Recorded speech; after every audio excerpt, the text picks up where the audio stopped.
नमस्कार दोस्तों, मैं कर्नल अजय CEO ajayastromaniGuru.com से आपसे मुखातिब होता हूं।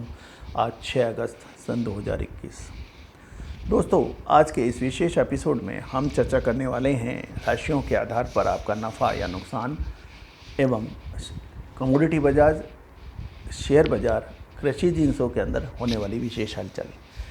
सबसे पहले आपके राशियों के आधार पर आपका नफ़ा या नुकसान। भारतीय ज्योतिष में 12 राशियों को 4 तत्वों में डिवाइड किया गया है: अग्नि, पृथ्वी, वायु और जल। और एक तत्व को 3-3 राशियों का स्वामित्व या जुडिक्शन दिया गया है। जैसे अग्नि तत्व की राशियों को 1, 5 और 9, मेष, सिंह और धनु राशि का अलॉटमेंट है। आज आपके लिए दिन संभवतः मुफीद रह सकता है, अच्छा रह सकता है, आप लाभ कमाने की स्थिति में रह सकते हैं, किंतु 3 से 4 बजे के बीच में आपको अतिरिक्त सावधानी रखनी चाहिए। 2, 6, 10 यह है पृथ्वी तत्व की राशियाँ, यानी वृषभ, कन्या और मकर राशि। आज आपके लिए दिन शुभ रह सकता है, मंगलकारी रह सकता है, लाभ कमाने की स्थिति में रह सकते हैं। विशेष ध्यान रखिए 2 से 3 बजे के बीच। 3, 7, 11 मिश्रित रुख की तरफ इशारा कर रहा है वायु तत्व की राशियों के लिए। 12 से 1 बजे के बीच में आपको अतिरिक्त सावधानी रखनी चाहिए। 4, 8, 12 जल तत्व की राशियाँ हैं। कर्क, वृश्चिक और मीन राशि, आपके लिए दिन शायद मुफीद ना रहे, आपको सावधानी रखनी चाहिए।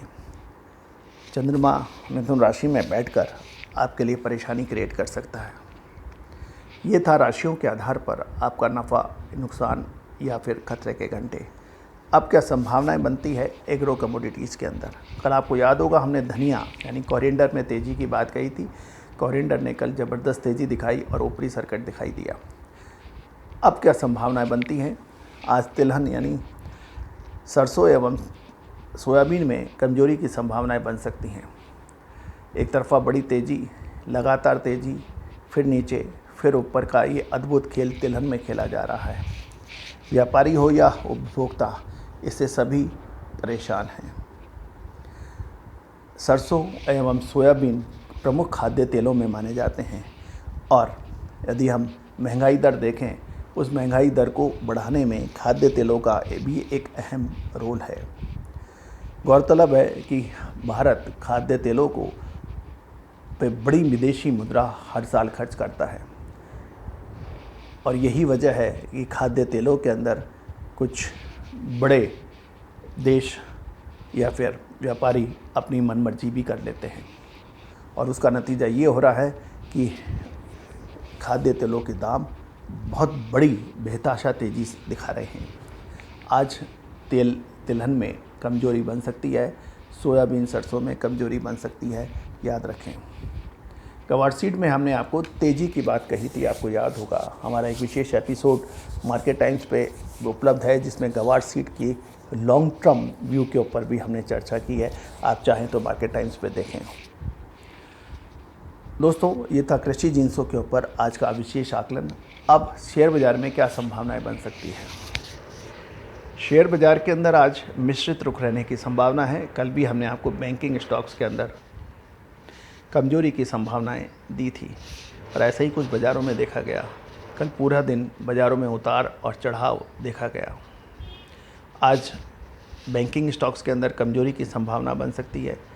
बैंक निफ्टी के अंदर भी कमजोरी की संभावनाएं बन सकती हैं। निफ्टी भी बड़ी तेज़ी की और शायद अग्रसर ना हो, विशेष ख्याल रखें। नॉन एग्रो कमोडिटीज़ के अंदर आज विशेष ध्यान रखने वाली बात है। आपको हमारे पिछले कुछ शो के अंदर हमने मेटल और बुलियन के ऊपर ज़बरदस्त मोमेंट की बात कही थी। मुझे लगता है कि आज भी बुलियन के अंदर उतार या चढ़ाव जारी रहने की संभावना है। विशेष ध्यानपूर्वक ट्रेड करने की परम आवश्यकता है। एक और महत्वपूर्ण बात दोस्तों, कृषि जिन्स, कमोडिटी बाज़ार या फिर शेयर बाज़ार, महत्वपूर्ण होता है आपका मुनाफा। क्षमताओं से अधिक काम करना, मुनाफा समय पे बुक ना करना, ये बड़ी कब छोटी अवधि के ट्रेड के लिए मानी जाती हैं। इससे बचना निहायत ही ज़रूरी है। ये सभी जानकारियाँ फंडामेंटल एनालिसिस और फाइनेंशियल एस्ट्रोलॉजी के माध्यम से दी जा रही हैं। कोई भी व्यापारिक निर्णय लेने से पहले आप स्वयं का विवेक व अपने प्रामाणिक सलाहकार की आप राय लेकर काम कर सकते हैं। All the very best, good luck, happy trading.